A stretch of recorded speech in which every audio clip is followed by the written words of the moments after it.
What's going on, sports fans? This is Jake Waxman. And Tyler Lavalette. Welcoming you to the studio here for another Friday Roundtable, WTV10. Thank you so much for everything. We're going to start things off with, the usual baseball talk. Isn't that right, Tyler? Yes, we will be. And it has not been a fun time in the Motor City. They have the Tigers sliding quickly towards the bottom of the AL Central, while the White Sox, of all teams, have done surprisingly well. They are in the thick of it, for the lead. But the Tigers, 3 straight games against the Mets, early leads, all blown as losses as well. Now they're home against Toronto this weekend. And, oh boy, things aren't looking good. Although there is good news. Casey Mize is starting tomorrow, and it seems that Tarek Schoolboy's recovery progression is going well, from what I've been hearing. Some encouraging news in otherwise tumultuous times for the Tigers. Of course, Tyler mentioned they are currently 19-25, fourth in the AL Central. And, okay, I won't sugarcoat it. Okay, now it's time to worry if you're a Detroit Tigers fan. I know it's still very early in the season, and I know the Tigers have had some injuries, but having a few blown leads is really less than ideal. So if you're the Tigers right now, just got to take a couple deep breaths, take it slow, like I said, get healthy, but also, figure out strengths. And there's still a lot of things and cogs and pieces to figure out, but you don't want this to persist going into June and into July, because at that point, we're going to be, before you know it, it's going to be the All-Star weekend and then the All-Star break. And afterwards, that's when the real race to the postseason begins. And if you're the Tigers, you don't want to be in the position that you're in right now. You want to make sure you're at the very least as close to a wild card spot or the division lead as possible going into July. And, okay, obviously, they've been battling some injuries, but Detroit fans, it's okay to be worried right now, because even I'm just kind of like, what's going on here?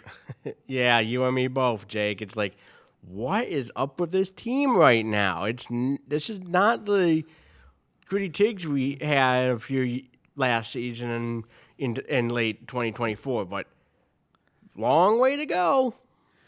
Yeah, that's probably the most encouraging news. There is still a long way to go in this marathon if you're the Tigers. And pretty much all I got to say is I'm just waiting for them to flip the switch. I'm just waiting for them to just come alive, start getting red hot. And I guess at the moment right now for the Tigers, the wait for them to just flip that switch, it's been longer than many of us have expected, to say the least. Yeah, it's been a bit touch and go to start, but hopefully things get better soon. And meanwhile, let's talk about the Cubs, shall we? Yes, I will talk about the Cubs. Cubs are atop the NL Central with a record of 28-16. They are currently 2.5 games ahead of the Milwaukee Brewers. They managed to extend their second win streak of the season to 10 games before losing 4 straight. They lost their last 2 at the Texas Rangers, and then they lost 2 of 3 to the Atlanta Braves, a very, very good Atlanta Braves team. Thankfully, they were able to get a sweet shutout in Game 3 of that series in Atlanta, winning 2-0. And all right, so okay, losing is it's not ideal to lose 4 games in a row, but if you're going to do it, you're at least doing it to teams that are very good and this early on in the season. And if there's more good news for you Cubs fans, the road trip is basically reached its climax, and now you're kind of going through the falling action. The next part of the last part of the road trip, really, it's not a road trip. They're just taking a little small trip down to the South Side for a 3-game series starting on Saturday with the White Sox. I think it's actually tonight. Oh, yeah? Okay. But yeah, they just basically take the red line down from Wrigley to 30 to near Rate Field, and you're there. Yep. Go from Madison and all the way down to the Sox 38, and boom. Okay, not really. They're probably taking team losses. I don't see why they don't just take the train down there. I mean, Although, I'm sure there's reasons. yeah, there's not a station by right field. There actually is. I think yeah? there's Sox 38th Street, but I imagine the team's taking the bus for that and the equipment and trucks for equipment and what have you. But I don't know how it works because Detroit, we only have one team, so. You don't have to deal with those logistics. But, yeah, regardless, 3-game series with the White Sox coming up. And the White Sox, as Tyler just mentioned, been a bit of a surprise this year. They're actually looking pretty solid. But again, still early in the season. And maybe, just maybe, it's this Cubs team that will tell us a lot about, is this White Sox team legitimate or are they just punching above their own weight? We're going to find out. That's for sure. From the south side of Chicago. That we will. All right. So, hopefully, to conclude this subject, hopefully the Tigers, it's not been the best start to the season for them. We're all starting to hit the worry button, but don't panic just yet. Long season. Hopefully they can get it turned around. The Cubs, I mean, this week, not the best week for them, but you know what? They're still, all things considered, the Cubs are right where they need to be in the thick of things in this marathon we call the MLB regular season. All right. Now we're going to shift gears to something fun. All 32 NFL teams last night, they released their official schedules. I'll let Tyler start this one off. Yes, we start with a Super Bowl matchup with the Patriots and Seahawks on a Wednesday night and early in the first one day after Labor Day. Ooh. This will then follow up on a Friday morning because of a game in Melbourne, Australia between the Rams and 49ers on Netflix. One of 5 games this streamer is going to air this season, along with the 2 traditional Christmas games, a Thanksgiving Eve game that's coming, also involving the Rams with the Packers, and a day and a Week 18 game to be determined. One of the Christmas games is the Bears and Packers, by the way. All right. I guess the NFL decided they wanted to start the international flair as early as possible. And with the long time jump from the west coast of the U.S. to Australia's eastern coast, factoring in the international date line, no surprise. Yeah, that is quite a time jump then again. And happy for the people of Melbourne. You get to witness the NFL. So I guess I'll start things off. So here's some notes I've taken. The Bears and the Lions. I know we're all excited about these 2 matchups this year, but we're gonna have to wait a while. But at the very least, the good news is the Bears and the Lions on Thanksgiving Day, 2026. Good stuff. That it should be. Let's just hope the fans are a lot more fun than it was 2 years ago. Yeah. I remember that. I still remember that. The game that got Matt Eberflus fired. The game that spelled the end of the Eberflus era in Chicago, or the Flus era in Chicago. Well, hey, at least maybe Matt was being a little thankful, charitable that day.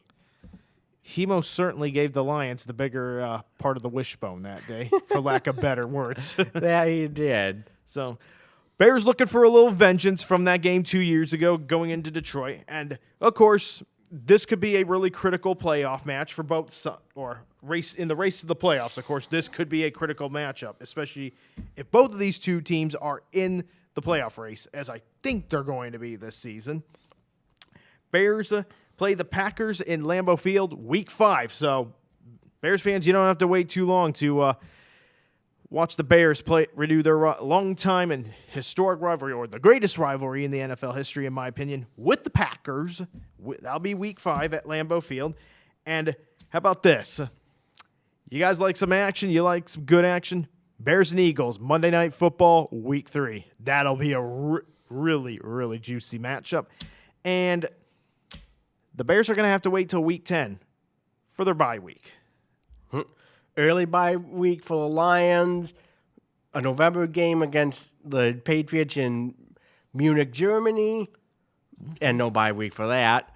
Home against the Saints to start Week 2, Bills home opener with the Lions on Amazon Prime. Many of the matchups against the division rivals are toward the end, although there's apparently a mid-season matchup with the Vikings on Sunday Night Football. And oddly enough, another Sunday Night Football matchup involving the Panthers early on. I'm kind of confused about that one myself, but oh well. And end of the season with the Packers in Lambeau.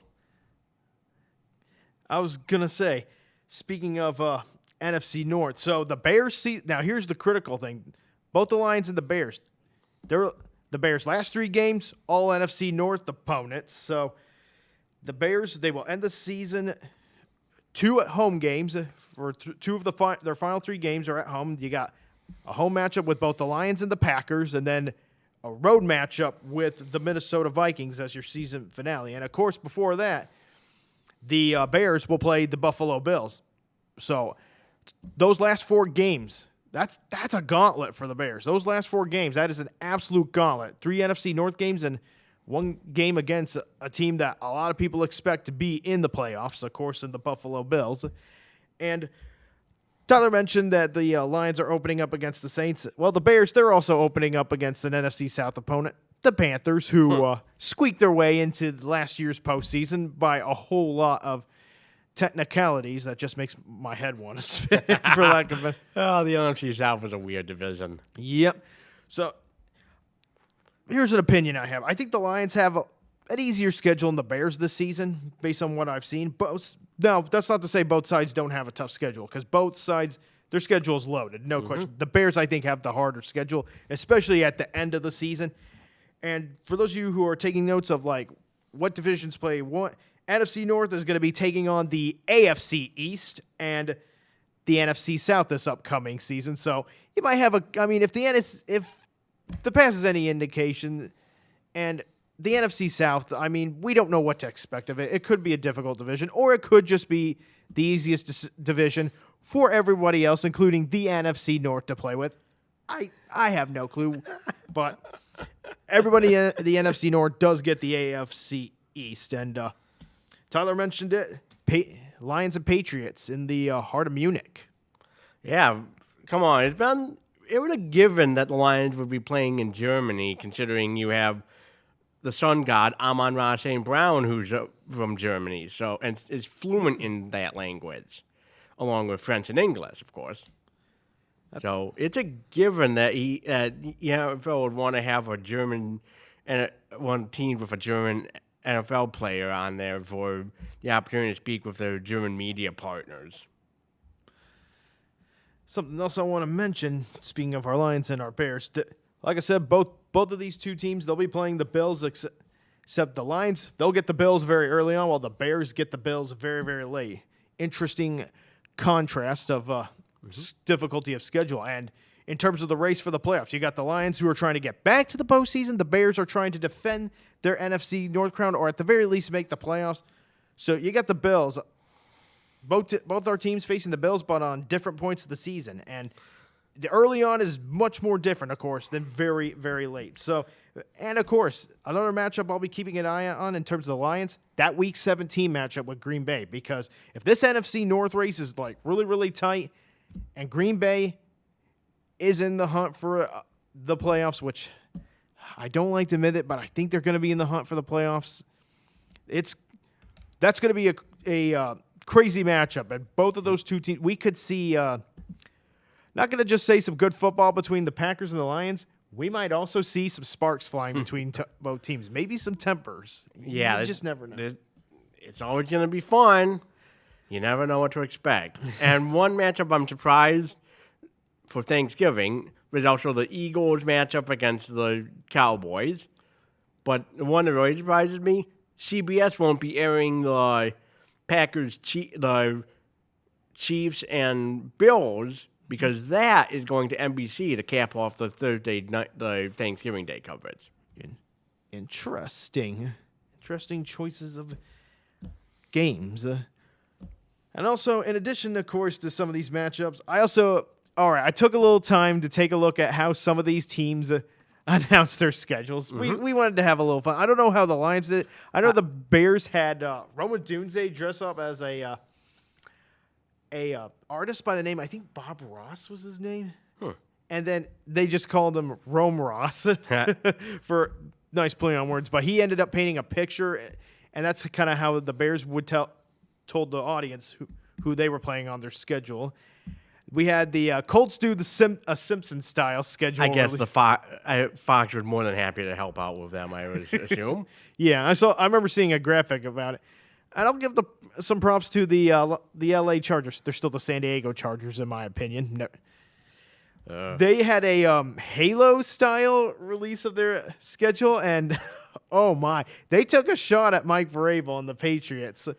I don't remember exactly what was said. It had nothing to do with, by the way, the scandal between Vrabel and Rossini, but it had more to do with the fact that the Patriots had an easy got to the schedule last year with an easy schedule. So they mentioned something about cupcakes in the video. Oh, and I haven't watched the Lions schedule, but it appears to be considered just business-based one, nothing fancy or silly. It likely is why ours went towards the bottom of the schedule release rankings. Yeah, and nothing wrong with that. However the teams want to do it, it's their choice. Some people like to have some fun. Others, they just want to put it out there. Sometimes I would rather just the teams put it out there, but that's just me. And the Chiefs, from what I've heard, they did a 90s QVC shopping channel style schedule reveal. Interesting.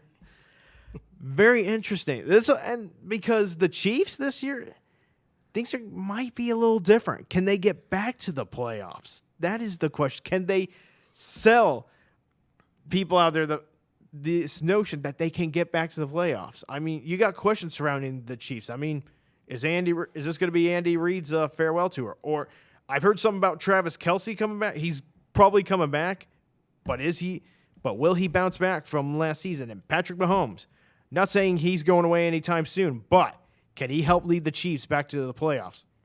Interesting times in Kansas City. Not to mention, Kelce's going to be a married man. Yeah, that's one more distraction for him to have. But seriously, congrats to those two. Yeah, happy for those two. And like I said, hope it works out for both of them. To close this off, you know what? All we can do, we don't know really what the season holds for us NFL fans. All we can do is look at these new schedules, or at least what we know so far, and just speculate on which matchups are going to be crucial to the playoff race and which ones are just going to be like, all right, television entertainment for us on Sunday. Yep.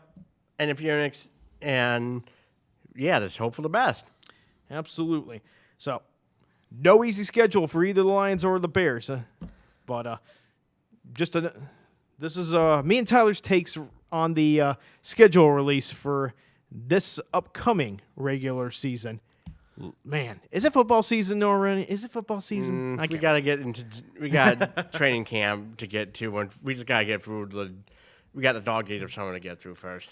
Yes, the dog days of summer. Well, I like to think I'm a patient man, and I can wait, and there are things going on. And you know what? Before I can even get to the NFL season, I gotta do a better job keeping up with the Cubs first. I'll just be honest with you there, sports fans. All right, shifting gears. Indy 500. I talked about this in my Wax on Wednesday vlog. Just some observations that I had taken away. And so far, here we go. Fast Friday.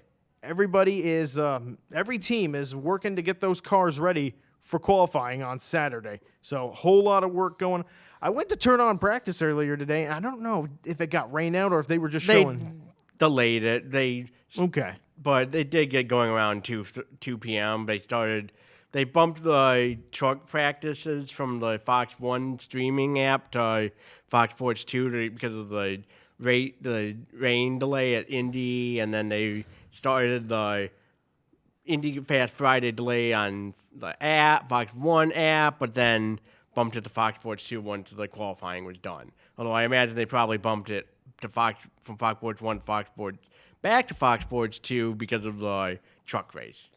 Yeah, I was beginning to wonder why I turned on to FS2 to watch IndyCar practices, and instead I was watching trucks go around at Dover. I was beginning to wonder why. But no, it would just rain in Indy. Raining in Indy. Yeah, I might be concerned about tomorrow. I'm hearing reports of rain for qualifying, so we'll see how that plays into Sunday's fact with no bumping to worry about. Yeah, not to mention there may be the threat of rain on the 24th of May too, and that's when the race is supposed to be. So, a lot of rain coming into the Indy area. So, at this point, sports fans, takeaways wise, I really don't have anything new to report, but I will say this: based on kind of what I'm seeing, if you're looking for favorites from each and every team, I mean, Pato O'Ward of Arrow McLaren, he looks fast right now. Kyle Kirkwood of Andretti Global, he looks fast too. And our defending Indy 500 champion, Alex Palou, he's going to have a strong chance to go back to back. I'd also not going to overlook the Penske guys. I think all three of them look really fast. Any one of those guys can win this race or even win the pole. And also, another team that you don't want to overlook right now is, especially from the practices I saw yesterday, Meyer Shank Racing. They've brought some speed with Marcus Armstrong and Felix Rosenquist. They look pretty fast as of right now. Yeah, they did some pretty promising runs, and especially when we head into qualifying. And here's the thing. The race will be shown in Indianapolis thanks to another successful year of the grandstands being sold out. We have had, in the past 10 years, we have had the 2016 race get shown in Indianapolis because of a sellout. 2020, no fans, race shown live. 21, reduced capacity, still has sellout, and so they showed the race. Still considered a sellout with reduced capacity, so the race was shown. 22, NBC blackout coverage was on NBC's affiliate in Indy, but Peacock was unaffected. Full blackout 23. 24, the race got shown live because of the rain delay. And the last 2 years first 2 years under Fox now have been with sellouts because full grandstands. So the race fans going to the race, good job. You've made a lot of people happy, including myself. Happy for the people, especially around Speedway, Indiana, because it's usually where the blackout is. And to know that that those people are going to be able to see the race, it feels pretty good. And of course, this Memorial Day weekend, I'll be down there watching the race. So I'm not going to the race, sports fans. I'm just going to visit family down there, and It's just, it feels good to know that we'll be down there and we'll actually be able to turn on the television and actually be able to watch the race. It's going to be fun. Yeah, I'm glad you like that. And here's the thing. Now that Fox has a stake in Penske Entertainment and the IndyCar with a longer-term contract, the marketing push they can do can ensure that we can have more years of the race being shown fully coast to coast with no blackouts for the 500. That's a strong possibility we can now consider. The possibility, it's looking good. It's the odds of the blackout days ending forever getting better, and I couldn't be happier for those people. So here's the thing, a couple other things I'm keeping an eye on. Alexander Rossi, he's coming off 10 years since winning his first IndyCar race, and of course winning the Indy 500 as his first IndyCar win. He's got the speed.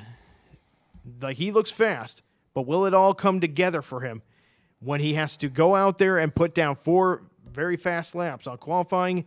And will it all come together for him on race day? Those are things I'm keeping an eye out for. Of course, my man Tyler over here, he's rooting for Joseph Newgarden. Newgarden's won it back-to-back. He's looking for number 3, of course, in that really special shell car.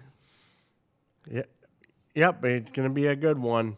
It's going to be a lot of fun next weekend. Now the question is, will the race happen? Because you mentioned rain concerns. We got time to figure that out. Absolutely.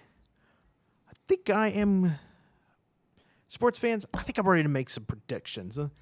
There is a chance that I probably am not going to be here this upcoming Friday because, like I said, I'm visiting family down in Indianapolis for Memorial Day, and we're probably going to take off Friday from what I understand. So I just want to give you sports fans the heads up. So I'm going to go ahead and make my prediction. for the Indy 500. As for the poll, I'll start with who's going to be on the poll. I'll go Pato O'Ward. He'll win. I think he'll win the. He'll start P1 for the 110th running of the greatest spectacle in racing, and for the race winner, I like Kyle Kirkwood. That team is fast. Andretti is showing some speed, of course, but I think Kyle Kirkwood is going to lead the way for Andretti. And I think, with all that he's learned throughout the years, he doesn't have an oval win yet, but with the way his car, with the speeds he's put down in practice, he's got a strong chance. I'm going with Kyle Kirkwood. Yeah, I feel like it could be Alex Flo on pole, but I'm going with Newgarden. All right. For the win. All right. So I've got Andretti. Tyler's got Penske. But we both have one of the top 3 teams, of course. And as I mentioned in the vlog, in my Wax on Wednesday vlog, it looks like this could be, barring anything crazy, this looks like a race where one of the big 3 teams, either Penske, Ganassi, or Andretti, is going to win. But we'll just see how this goes. Should be an interesting race. It should. Just praying that there's no rain. Please.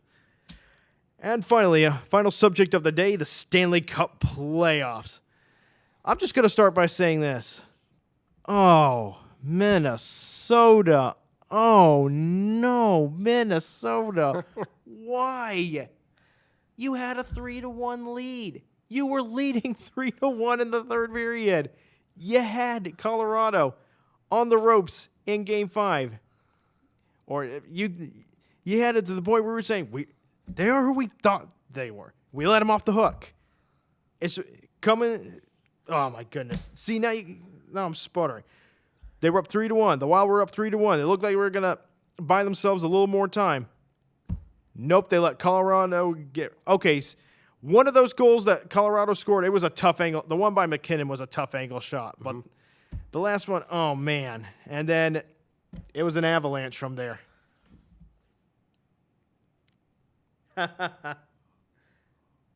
Wow. Just wow. Just be lucky it wasn't a sweep, though. I'll say that. But just embarrassing.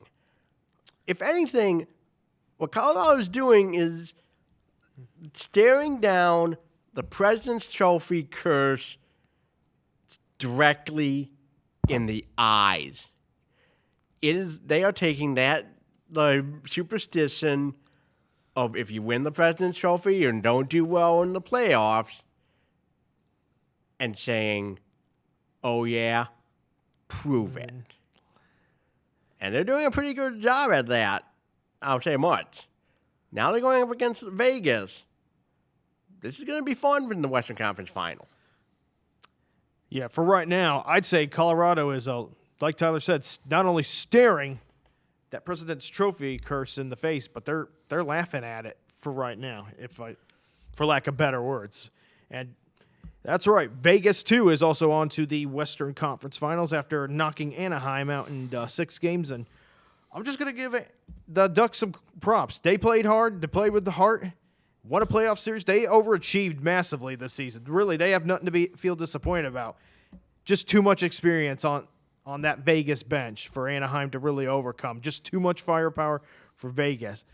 From Vegas, of course. Right. Like Vegas has too much firepower. Of course, now Vegas is going to have the challenge of overcoming the firepower of the Colorado Avalanche because, it's a lot. I think whoever wins the Western Conference Finals, I think that's who's going to win the Stanley Cup. But we're going to find out. That's going to be a golden matchup. I thought we were going to get a great matchup between Colorado and Minnesota. 5 games. It was just 5 games. I thought it would be a 7-game series. But Minnesota, at least you won a playoff series. Mm-hmm. So nothing too much to feel ashamed about. Just a painful way to see your season end at the hands of the juggernaut that is the Colorado Avalanche. And let's take a look at the East, shall we? All right. So, oh, man. Well, Philadelphia. At least you beat Philly. Look at it this way. You had a great run, too. You beat the Penguins. You won the battle for Pennsylvania in this year's Stanley Cup playoffs. You got to the second round. You overachieved, too, this season. But it's tough getting swept. It's tough to just lose in 4 games that have almost no pulse or signs of life in any of those games. But Carolina, man, they look strong too. And I tell you what, the best series so far has been none other than the Sabres and, of course, the Canadiens. This is going to a 7th game. And we aren't going to find that out tonight. We got to wait till tomorrow to find out who's going to meet the Hurricane, who's going to have to bear the eye of the storm in the Eastern Conference Finals. Is it going to be the Canadiens or is it going to be the Buffalo Sabres? The feel-good story of the playoffs. To be determined. Yeah, we still got to worry about that. I mean, you got the long-suffering Sabres, and now you're going up against the team that's representing all of Canada now. Yeah, Canada's last great hope versus the feel-good story of New York in a Game 7. Really, you can't go wrong in this case, and whoever wins, I'm happy for. But these are 2 absolutely great fan bases, of course, both hungry, both want to win a Stanley Cup, not just reach the Stanley Cup Finals for crying out loud, but to win a Stanley Cup. But whoever wins this, they're going to be going into the eye of the storm in the Eastern Conference Finals. Yeah, those Hurricanes are no slouch.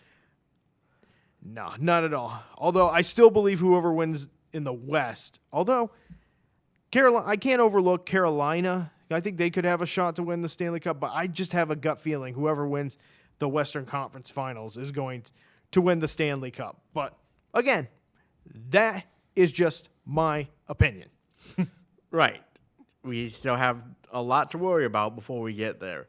Also, Pistons must win tonight or else their run in the NBA playoffs is done. No sugarcoating it.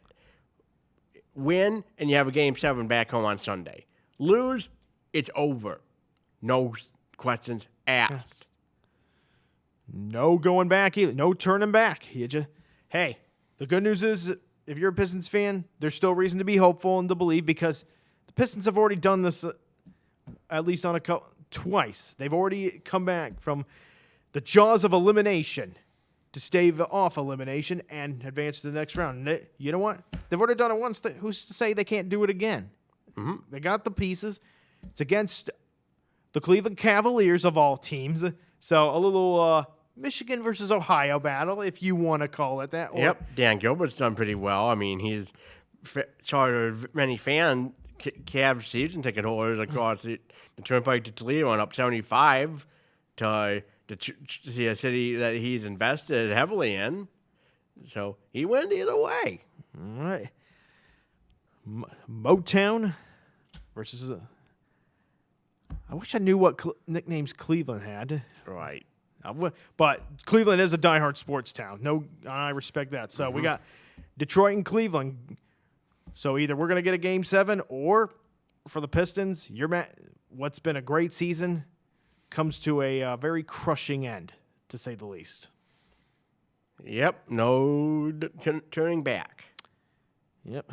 No more tomorrow. You just got to go for it now. All right, sports fans, that is all we got for this week's Friday Roundtable. And again, I just want to clarify, there's a good chance I'm probably not going to be in the studio this upcoming Friday due to family time in the heart of Indy. So I want to give a special thanks to everybody in the studio, Denise and Whitney, for all their good work. And special thanks to my man, Tyler Lavalette, for everything he does. And again, thanks to everybody in the studio. Couldn't do it without your help. And sports fans, follow us on Two Guys Talk Sports and other things on YouTube for more videos like this. And follow us on Two Guys Talk Sports on Facebook for news and other goodies, sports-related wise. And with that being said, sports fans, for now, we're going to say goodbye. Enjoy your weekend. This is Jake Waxman. And Tyler Lavalette. Wishing you all a good weekend. Take care, sports fans.